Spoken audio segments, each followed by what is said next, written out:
قومی سلامتی کمیٹی کی میٹنگ میں اس کے جو پرانے منٹس تھے ان کو پیروز کیا گیا، تو جو وہ ڈاکومنٹ تھا سائفر کا، جو کہ وزیر اعظم اس وقت کے عمران خان نیازی صاحب نے اپنی تحویل میں لیا اور اس کو ایک جلسے میں انفارچونیٹلی استعمال کیا، اور اس کے بعد وہ واپس کبھی بھی جو متعلقہ محکمہ ہے اس کو لوٹایا نہیں گیا۔ جو اس کا طریقہ کار ہے، جو آپ کے کلاسیفائڈ ڈاکومنٹس ہوتے ہیں ان کے لیے، کہ پہلی بات تو یہ ہے کہ وہ ڈاکومنٹ جو ہے وہ پبلک نہیں کیا جا سکتا، کسی سے شیئر نہیں ہو سکتا۔ یہ ایک ایسی انفارمیشن ہے جو کہ دو جو ممالک ہیں ان کے تعلقات کے بارے میں تھی، اسی لیے اس مراسلے کو ایک کوڈڈ زبان میں بھیجا جاتا ہے، پھر اس کو ڈی کوڈ کیا جاتا ہے، اور ڈی کوڈ کر کے جو متعلقین ہیں یعنی متعلقہ افسران یا اتھارٹیز جو ہیں سرکاری اور سیاسی جو ایگزیکٹو برانچ میں، ان کی صرف ایکسیس ہوتی ہے اس تک۔ تو یہ جس بے دریغ طریقے سے اس ڈاکومنٹ کا استعمال کیا گیا قومی سلامتی کو پس پش ڈالتے ہوئے، اور پاکستان کے جو تعلقات ہیں ایک دوست ملک کے ساتھ ان کو پس پش ڈالتے ہوئے، تو وفاقی حکومت نے سارے جو اس کے پہلو تھے ان کو سامنے رکھتے ہوئے یہ معاملہ انکوائری کے لیے ایف آئی اے کو بھجوایا تھا، جو کہ قانون کی منشا ہے۔ جو آفیشل سیکرٹس ایکٹ ہے اس کی اور ضابطہ فوجداری کی منشا یہ ہے،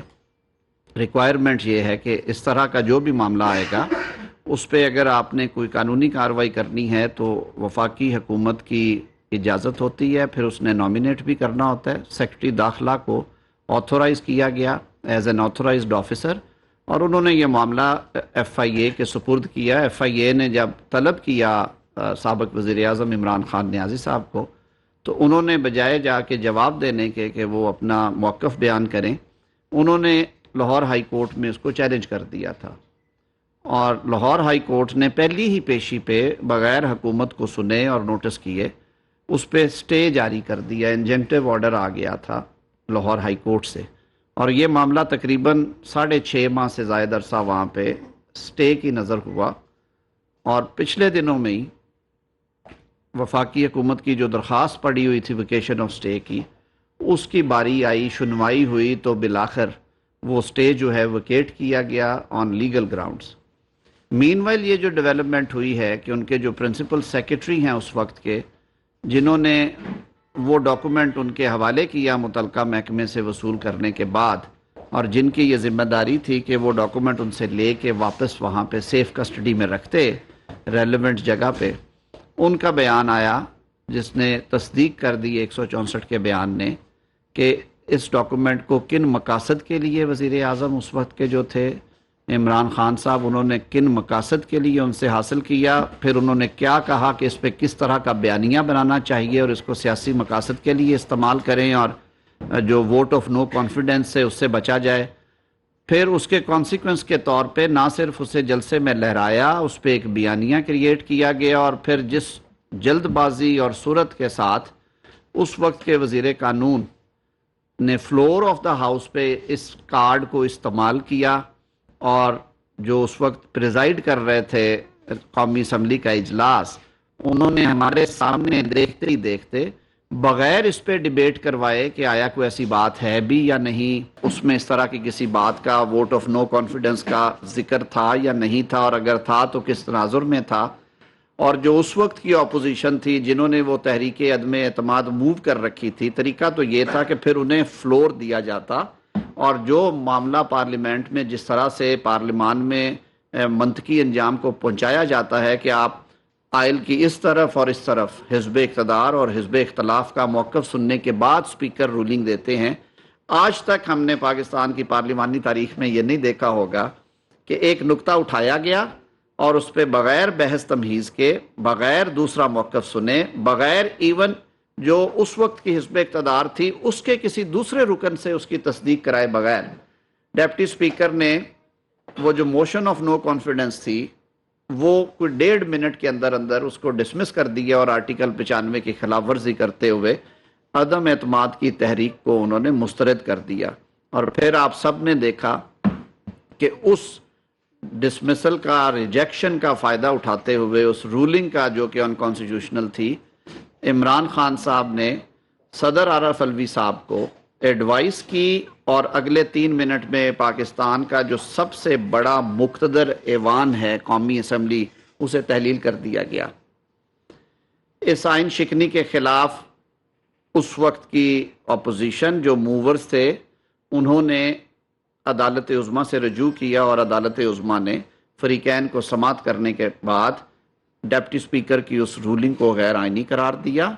اور ایز اے کانسیکوینس قومی اسمبلی جو ہے وہ بحال کر دی گئی اور حکم دیا گیا کہ ووٹ کرایا جائے اور وہ سارا عمل جو ہے وہ آئینی طریقہ کار سے ہوا۔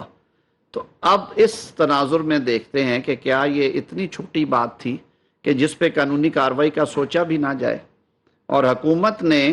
اپنی آئینی ذمہ داری اور قانونی ذمہ داری کے ساتھ ساتھ اخلاقی ذمہ داری بھی پوری کی۔ حکومت نے یہ حکم خود جاری کرنے کی بجائے حکومت نے قانون کی منشا کے عین مطابق یہ معاملہ سارا جو ہے، جو under the law investigating agency ہے انکوائر کرنے کے لیے مجاز، وہ شیڈیول کے مطابق ایف آئی اے ہے، تو یہ معاملہ ایف آئی اے کو بھیجا گیا۔ باقی بات میں نے آپ کے سامنے کر دی۔ ابھی معاملہ کیونکہ زیر تفتیش ہے اور اس میں عمران خان صاحب کو 25 جولائی کو انویسٹیگیشن ٹیم نے دوبارہ طلب کیا ہے کہ وہ اپنا جو بھی موقف دینا چاہیں وہ دیں۔ ظاہر ہے اب اس میں ایک اہم گواہ آ گئے ہیں جو کہ پہلے جو شامل انکوائری نہیں تھے ہو رہے، انہوں نے 164 کا بیان قانون کے مطابق میجسٹریٹ صاحب کے سامنے دیا ہے، جس کے مندرجات آپ سب کے پاس موجود ہیں۔ آپ نے وہ بیان سنا، کچھ نے اس کے کچھ حصے پڑھے بھی ہوں گے، میری نظر سے بھی گزرا۔ تو اس بیان کی روشنی میں اور جو عمران خان صاحب اس میں اپنا جواب داخل کرنا چاہیں گے اس کو سامنے رکھتے ہوئے، جو آفیشل سیکرٹ ایکٹ کی متعلقہ شقیں اور دفعات ہیں سیکشن 3 اور 5 کے مطابق، ان کو سامنے رکھتے ہوئے اور سیکشن 5 کی کلاز اے اور پھر کلاز بی اور پھر سب سیکشن 3 کو سامنے رکھتے ہوئے ایف آئی اے یہ ڈیسائیڈ کرے گی ایز این انویسٹیگیٹنگ ایجنسی کہ اس انکوائری کو وہ کرمنل پروسیڈنگز میں کنورٹ کرنے کے لیے وہ آگے تحرک کرتے ہیں۔ تو یہ اصل صورتحال تھی جو میں سمجھتا تھا کہ یہ آپ سے ڈسکس کیا جائے، اور انفارچونیٹلی اس سارے ڈرامہ اور اس کھیل کی وجہ سے جو پاکستان کو نقصان پہنچانے کی کوشش کی گئی